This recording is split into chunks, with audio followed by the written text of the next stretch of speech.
Here we're going to discuss what are called arithmetic sequences in precalculus algebra. So note that this sequence 2, 5, 8, 11, and so on, notice that to get to the next term, so if I start at 2, I add 3 to get to 5, and I continuously add 3 to get to the next term. So in that case, we call this an arithmetic sequence. So first of all, the first term here, the first term of an arithmetic sequence, we denote with A. So A is 2. And then the amount that you add or subtract, as we're going to see, to get to the next term, that's called the common difference, and it's denoted with a D. So in this case, we add 3 to get to the next term, so D is equal to 3. And that's always what you add to get to the next term of the sequence from the preceding term. So our definition is that an arithmetic sequence is one where a term is found by adding a number called the common difference to the preceding term. Let's see another example. So consider the sequence 7, -1, -9, -17, and so on.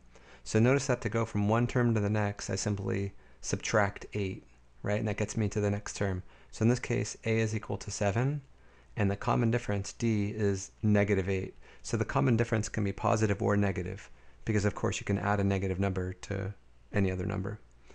So this is an arithmetic sequence with the common difference of -8 and the first term 7. Consider this example here. So we start at 2, and then we get to 6, 18, and 54. Now there's certainly a pattern in this sequence, right? But I'm not simply adding something to one term to get to the next. Rather, I'm multiplying. I multiply 2 by 3 to get to 6, and multiply 6 by 3 to get to 18. So here, these terms don't have a common difference. They have a common ratio, right? A common factor. I'm multiplying 2 by something to get to the next term, okay? But it's not what we call an arithmetic sequence. So let's write that down. This is not arithmetic because you're not constantly adding or subtracting something to get to the next term. In fact, this type of sequence has another name. It's called the geometric sequence, and we'll talk about that in a future video.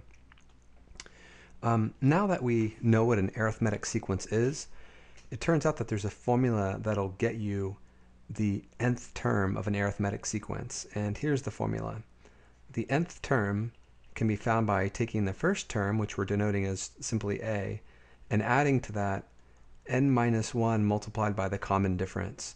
So this is the formula for the nth term of an arithmetic sequence. So for example, let's say that your sequence was this: -2, -6, -10, -14. Clearly A is -2 and D is -4, right? Because I'm dropping by 4 every time.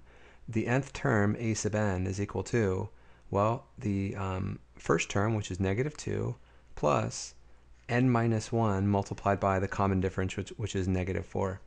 So if I want to know, this is the first term, this is the second term, third, and fourth. Let's say I wanted to know what the 50th term was, right? I don't want to simply list 50 terms here. Instead, I can plug in 50 right here, and I'll get the correct term of the sequence. Let's first of all verify that this formula is correct in this case. So for example, we know the third term is -10. What happens if I plug in a 3 right here? Well, I get the third term is equal to -2 plus 3 take away 1, right? Because it's the third term I'm looking for, times -4. And that's going to be -2 plus 2 times -4. And when I add those together, I get -10, which indeed is the third term. So the formula works in this case, and generally it works in general. Let's take another example using that formula. So let's say you wanted to find the nth term of the sequence with A equals 7 and D equals 5, and then we want to find the 100th term. So the nth term is given by A plus n-1 times D. So A in this case is given to be 7, and n-1, we're going to leave that general. We're going to leave that n in there. We're not specifying the n just yet. And then the common difference is 5. So that's my answer to part A. That's the expression for the nth term. Now what if you wanted to find A100? A100, that is the 100th term of that sequence that starts at 7 and has a common difference of, the terms have a common difference of 5. A100 is 7 plus 100 take away 1 times 5.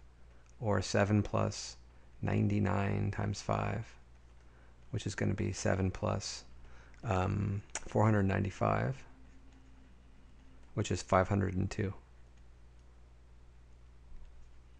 So that's the 100th term. So in other words, if you were to take this sequence and list out the terms 7, 12, you're increasing by 5 every time, 17,